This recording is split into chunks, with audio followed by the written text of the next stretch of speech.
Let's see. I got a hoax hate item. All right. Why am I surprised? We do this every week. Mandatory. And now the nobody saw it happen, but it's totally a product of Trump's America hoax hate crime of the week. Ah, shit, it's backwards. You think they'll notice? Well, a Bay Area, as in California, a Bay Area woman of color is now implicitly claiming to be, I guess, the Rosa Parks of Delta Airlines. She says... So she was hired to shake things up? I don't know. Maybe she was. She says flight attendants asked her to move from her seat at the front of the plane all the way to the very, very racist back.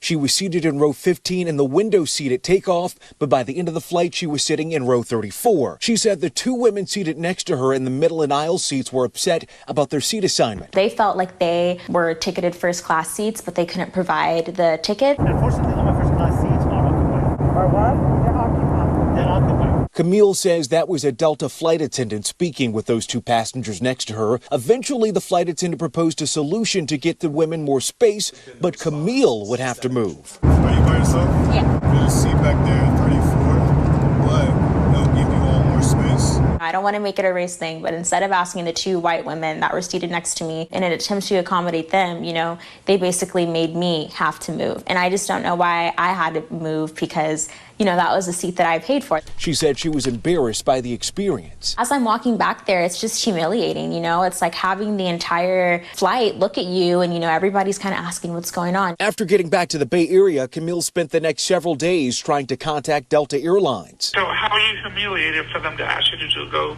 to another seat? You're basically saying that there's nothing that you can do? No, none of these circumstances, what I'm showing them, no. After we stepped in, Delta provided the following statement. We are looking into this situation to better understand what happened. Delta has no tolerance for discrimination in any form. Me as a black woman, I was displaced to make two white women comfortable. That doesn't make any sense to me.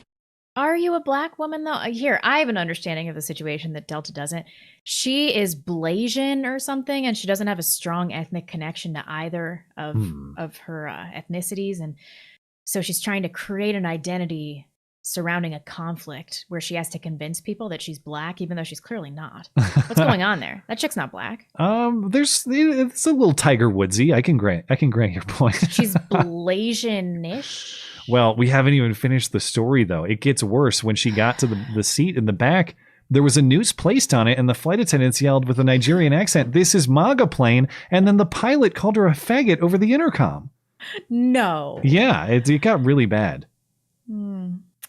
Now, I love the point when she is describing it. Now, listen, I don't want to make this a race thing, but it's clearly, totally a race thing. You don't want to make it a race thing at all, even though you have not just an explanation for a completely non-racial reason why this happened, but a recorded explanation. She provides it as though it's evidence for her case, and it's flight attendants saying, "Oh, okay, you guys thought you had first class, but you clearly don't. Tell you what, maybe let's see, there's a solo woman here, there's an empty seat back there. Probably be easiest just for her to move back there. You guys can have these seats, and then there's a little extra room. Does that work? Okay, cool." I'm not a frequent flyer, but I fly maybe a few times a year most. And when I was working a quote unquote real job, I had to fly a lot more. Many, many times I have been moved on a flight at the request of other people, or even sometimes at the request of flight attendants for reasons I don't even understand. And I've moved from the front of the plane to the back of the plane. And not once has anybody ever stared at me in a weird way as if to mock me. Right. Or has anyone ever thought, "Whoa, what an odd occurrence. Someone moving around in the cabin of a plane pre-flight. I've never seen such a thing. Must be one of those, must be one of those stupid black people. That's why." Or something like that.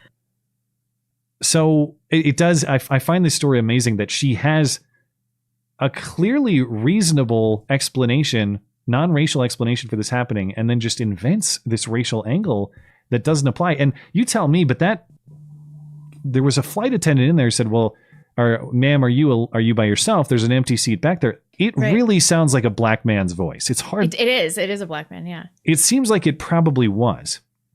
Yep.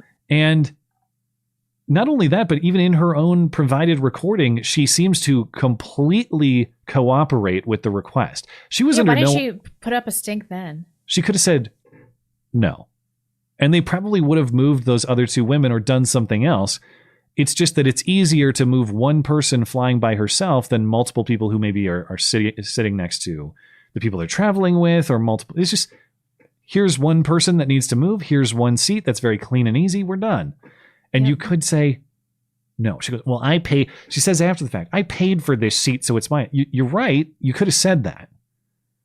Could have said that to the flight attendants. And you have to love the angle of, I called Delta and they didn't give two fucks. Right. Because they shouldn't. I know. Until ABC 7 News got involved and suddenly they have a diversity statement to give. Oh, it's all solved now. The customer service rep sounded black too. Might have been. Yeah, it was hard to tell. But sure, I'm sure Delta's investigation will get to the bottom of whatever this was, which she already has a description for what this was. And we don't need more information, but we're going to act like this is some great mystery.